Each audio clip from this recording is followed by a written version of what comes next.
नमस्कार दोस्तों आप में से जितने भी यूपीएससी के एस्पिरेंट्स हैं आप सब जानते हैं कि कल यूपीएससी 2026 का प्रीलिम्स का रिजल्ट आउट हो चुका है। देखिए एक बहुत बड़ा दिन होता है, मैं जानता हूं हम सब इस फेज से गुजरे हुए हैं कि पूरे साल भर आप प्रिपरेशन करते हो, लगन से, मेहनत से बहुत ज़्यादा कोशिश करते हैं कि कैसे भी इस एग्ज़ाम को क्रैक किया जाए और एक दिन में वो 2 घंटे में आपको प्रूव करना होता है कि क्या आपकी तैयारी सही से थी कि नहीं, क्या जो आपने मेहनत किया है वो रंग लाएगी कि नहीं। तो बहुत सारे सवाल हैं। तो इस वीडियो के अंदर बेसिकली हम 2 तरीकों के चीज़ों पर एड्रेस करेंगे। एक तो पहला ये कि जिन लोगों का क्वालिफाई हो चुका है उनकी मेंस की स्ट्रैटेजी कैसी होनी चाहिए और वो लोग जो क्वालिफाई नहीं कर पाए हैं उनको किस तरह से अप्रोच करना है, क्योंकि हो सकता होगा कि जितने लोग क्वालिफाई नहीं किए हैं उनमें से कई ऐसे होंगे जिनका 2-4 मार्क्स से कट ऑफ रह गया होगा, कई ऐसे होंगे 10 मार्क्स से रह गया होगा, कई ऐसे भी होंगे जिनका 20-25-30 मार्क्स से ज़्यादा से रह गया होगा, राइट। तो हम हर एक तरीके के कैंडिडेट को एड्रेस करेंगे और सबसे पहले यहाँ पर जो क्वालिफाइड कैंडिडेट हैं उनके बारे में भी जानेंगे। देखिए सबसे पहले समझिए क्या होता है ना, जो रोड है यूपीएससी का, यहाँ पर जो क्वालिफाई हुए हैं या फिर जो नहीं क्वालिफाई हुए हैं, मान लीजिए अगर आप क्वालिफाइड हो गए तो आपका फोकस कहाँ होना चाहिए, मेंस का होना चाहिए, ताकि अल्टीमेटली आप इंटरव्यू तक जाएं और फाइनली आप अपना सिलेक्शन ले सकें। जो लोग क्वालिफाई नहीं हुए हैं उनको फिर से 2027 की तैयारी करनी है, फिर से प्रीलिम्स देना है, मेंस देना है, इंटरव्यू देना है, देन अपने डेस्टिनेशन पर पहुंचना है। मतलब डेस्टिनेशन तो देखो सभी का सेम है।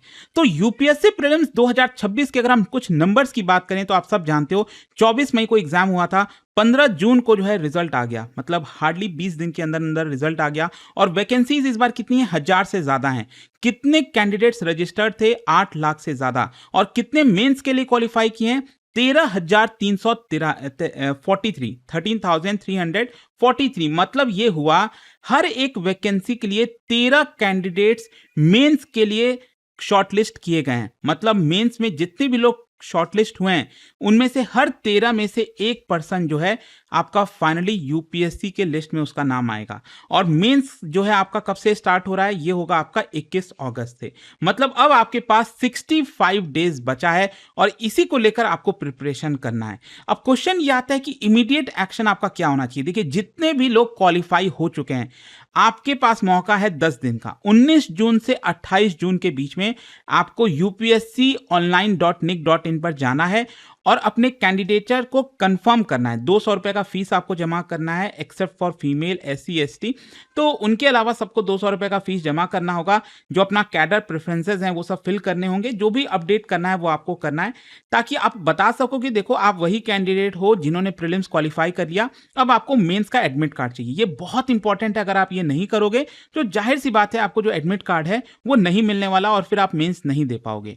अब क्वेश्चन ये आता है कि अगले 65 दिन में करें क्या, किस तरह से स्ट्रैटेजी हो। देखो हर एक की अपनी अपनी स्ट्रैटेजी हो सकती है। मैं यहां पर सबको एकदम स्ट्रिक्टली ये नहीं बताने जा रहा हूं कि यही करना है। अपने अपने तरीके से अप्रोच करिए, लेकिन आपका फोकस किधर होना चाहिए वो मैं आपको यहां पर बता सकता हूं। सबसे पहला अगर हम बात करें फेज 1 की, ये जो 65 दिन है इसको मैंने 3 फेज में डिवाइड किया है। सबसे पहला फेज जून के एंड तक और जुलाई के स्टार्टिंग में आपका फोकस किधर होना चाहिए। इनफैक्ट मुझे ऐसा लगता है कि आपको अपना जो स्टैटिक सब्जेक्ट है और जो ऑप्शनल सब्जेक्ट का रिवीजन है वो जुलाई के स्टार्टिंग में खत्म कर देना चाहिए। मतलब अगले 15 से 20 दिन में वो आपका पूरा हो जाना चाहिए। जो भी आपने अभी तक पढ़ा है उसको कंसोलिडेट करिए। बहुत सारे जो एस्पिरेंट्स हैं वो डायरेक्टली क्या करते हैं, एक बहुत बड़ी मिस्टेक कर देते हैं, वो आंसर राइटिंग पर तुरंत अभी शिफ्ट हो जाते हैं। देखो आंसर राइटिंग करना है बट पहले अपने कंटेंट को ऑर्गेनाइज करिए। ये जो रिजल्ट है और इसके बाद का जो हफ्ता है, यहां पर हो सकता है बहुत से लोगों का कॉन्फिडेंस अच्छा होगा, हो सकता है बहुत से लोगों का कॉन्फिडेंस नहीं अच्छा होगा, जिन्होंने शायद कई बार अभी तक कुछ लिखा भी नहीं होगा। आई एम श्योर बहुत से ऐसे होते हैं जो प्रीलिम्स क्वालिफाई कर लेते हैं और अभी तक अपने आंसर राइटिंग की प्रैक्टिस नहीं किया होगा उन्होंने और कॉन्फिडेंस कम है। तो इसके लिए आपके पास जरूरी है कि मटेरियल अच्छा हो जाए। तो यहां पर अपना पूरा जो कंटेंट है उसको एक तरह से इकट्ठा करिए, कंसोलिडेट करिए, रिवाइज करिए चीजों को। तो ये आपका जुलाई के स्टार्टिंग में हो जाना चाहिए। अब आता है सेकेंड फेज, यहां पर आपका राइटिंग और मॉक्स ये स्टार्ट हो जाएगा। पूरा जुलाई आपका इसमें जाना चाहिए। मतलब अगला जो 20 से 25 दिन है वो आपको इसमें बिताना है। अब इसमें करना क्या है, आपको 5 से 7 आंसर्स डेली बेसिस पर लिखने हैं। एक एथिक्स का जो केस स्टडी है वो हर ऑल्टरनेट डे पर वो सॉल्व करना है। एक ऐसे हर हफ्ते यहाँ पर करना है।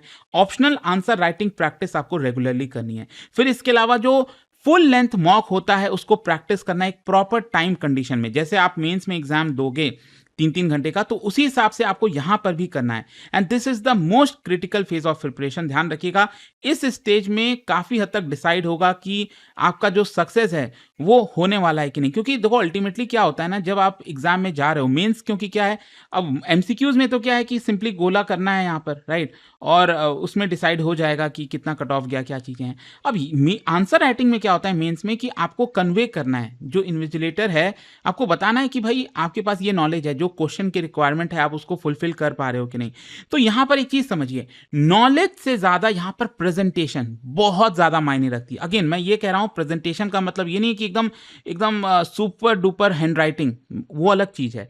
यहाँ पर जो क्वेश्चन की रिक्वायरमेंट है, भाई आप सिविल सर्वेंट बनने जा रहे हो, आप में वो समझ होनी चाहिए ना कि जो प्रॉब्लम आपके सामने आ रही है, जो चीज़ें आपसे पूछी जा रही हैं, क्या आप उसको सॉल्व कर पा रहे हो नहीं। तो उसी का ये टेस्ट होने वाला है। रिमेंबर, यूपीएससी इसको रिवॉर्ड नहीं करता कि आपको कितना पता है।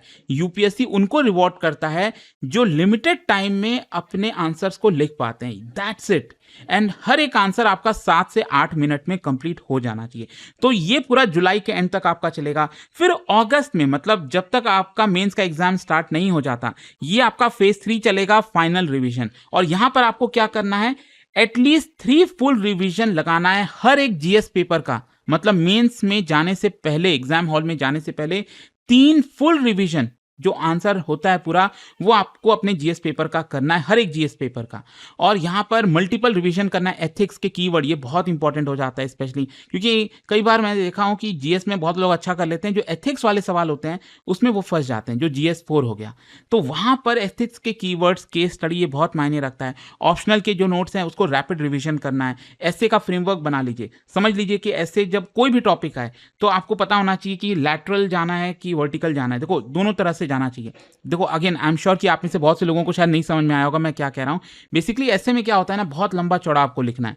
तो इसमें एक फ्रेमवर्क बना लीजिए कि जैसे हिस्टोरिकल पर्सपेक्टिव से, एंशिएंट, मिडीवियल, मॉडर्न, इस तरह से वर्टिकल इस तरह से चलिए, और हॉरिजॉन्टल भी चलिए कि क्या क्या चीजें हर एक पीरियड में आपको कवर करनी है। तो इस तरह से अगर आप करोगे तो आपका ऐसे जो है वो बहुत अच्छा कवर हो जाएगा। मतलब एक फ्रेमवर्क रहना चाहिए। और एग्जाम सिमुलेशन, मतलब एटलीस्ट आपको 2 से 3 फुल जीएस टेस्ट लगाना है, 1 से 2 ऐसे टेस्ट लिखना है, 2 ऑप्शनल टेस्ट लिखना है अंडर स्ट्रिक्ट एग्जाम कंडीशन।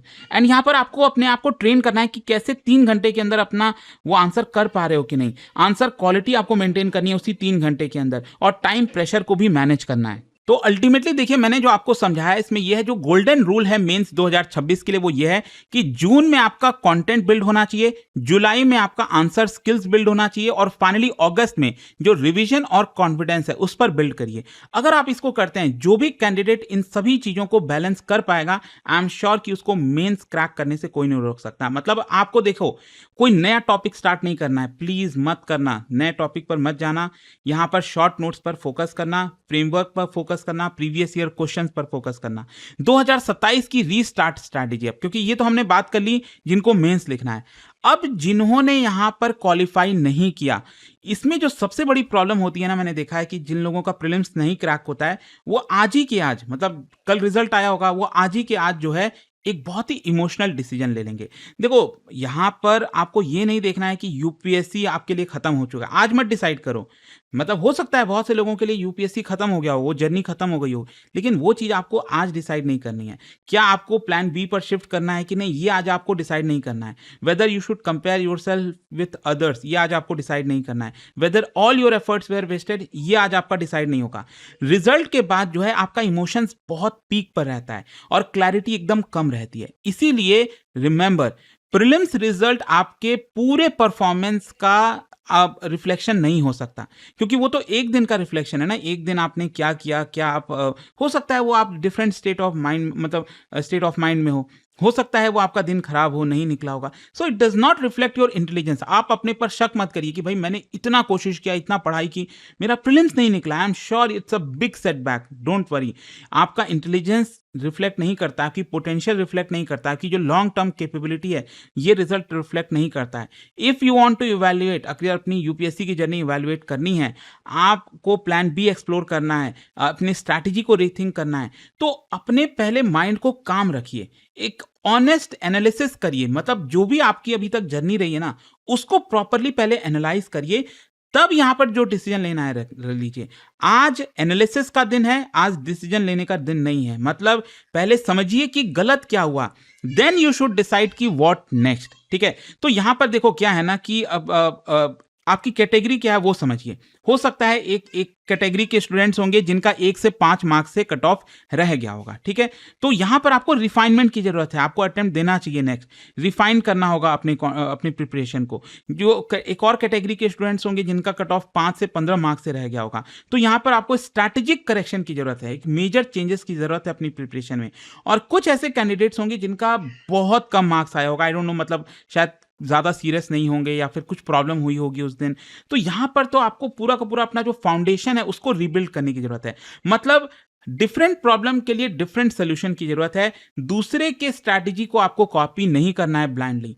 तो यहाँ पर देखो, जो 2027 की स्ट्रैटेजी है ना, रीस्टार्ट स्ट्रैटेजी, यहाँ पर आपको अपना जो गैप है उसको एनालाइज करना है। मतलब अपना जो फेलियर है, आइडेंटिफाई योर फेलियर, कि क्या आपके स्टैटिक की वजह से हुआ, करंट आपने नहीं पढ़ा उसकी वजह से हुआ, आपकी इनएबिलिटी कहाँ पर प्रॉब्लम थी। तो बेसिकली फेज 1 क्या होगा, आपका फाउंडेशन। वापस से आपको पूरा का पूरा जो स्टैंडर्ड सोर्सेज है, एनसीईआरटी, लक्ष्मीकांत, स्पेक्ट्रम, ये सब कुछ करना है विद एक्टिव नोट मेकिंग, क्योंकि आपका एक बार रीडिंग हो चुका है, आपने प्रिपरेशन कर लिया है, तो आपका अच्छे से नोट मेकिंग होना चाहिए जो भी आप पढ़ रहे हो। फिर इसके अलावा आपको डेप्थ में थोड़ा सा जाना है, ना कि ब्रेथ में। मतलब कई बार होता है, अभी भी बहुत से होंगे ऐसे प्रीलिम्स जिन्होंने क्वालिफाई नहीं किया, उन्होंने एक ही सब्जेक्ट को 5-5 बुक से कर लिया। नहीं, ये कभी वर्क करेगा नहीं। मैक्सिमम 1 से 2 बुक से ऊपर तो आपको जाना ही नहीं चाहिए। मैं तो कहता हूं एक ही बुक पर स्टिक करिए, एक बुक को बार बार, 4 बार, 5 बार, 10 बार पढ़ो, उसको अच्छे से समझिए क्या है वो चीज, तभी आपको दूसरे बुक पर कभी शिफ्ट होना चाहिए। और यहां पर इंटीग्रेशन, मतलब करंट अफेयर्स को एज अ टूल की तरह ट्रीट करिए अपने जीएस टॉपिक्स के लिए, रादर देन वही एक सब्जेक्ट है। असली सब्जेक्ट, असली गेम तो आपका स्टैटिक होता है, करंट अफेयर्स तो आपको मदद करता है उसको लिंक करने में। तो ये आपकी रीस्टार्ट की स्ट्रैटेजी होनी चाहिए। और यहाँ पर आपको अपना डेली डिसिप्लिन बनाना है। जैसे कि फॉर एग्जांपल ये, मतलब जरूरी नहीं है कि सबका यही होगा, कम से कम 8 से 10 घंटा आपको बैठना है पढ़ने के लिए। 3 घंटा जीएस का सब्जेक्ट स्टैटिक वाला पढ़ना है, 2 घंटा ऑप्शनल पढ़ना है, 1.5 घंटा करंट अफेयर्स पढ़ दीजिए, 1.5 घंटा अपना आंसर राइटिंग प्रैक्टिस पढ़ दीजिए, 1 आवर जो है रिविजन पढ़ दीजिए। टॉपर्स की हैबिट यही होती है, वो कंसिस्टेंटली डेली राइटिंग करते हैं, 1-2 आंसर ही लिखते हैं, लेकिन 6 महीने में उनका बहुत ड्रास्टिक चेंजेस होता है, इंप्रूवमेंट होता है, और यही उनकी सफलता की कारण होता है। फाइनल एडवाइस देखो मेरा यही है कि जो लोग इस बार मेंस दे रहे हैं, 7 मिनट्स में अपना आंसर कंप्लीट करने की कोशिश करिए। स्पीड, स्ट्रक्चर और प्रिसीजन, ये तीनों चीज होना चाहिए आपके आंसर में। और जो लोग 2027 का एग्जाम देंगे, अगले साल वापस से स्टार्ट करेंगे प्रीलिम्स, उनको अपना जो मिस्टेक्स है, जो अपना एनालिसिस है, वो पहले करना है।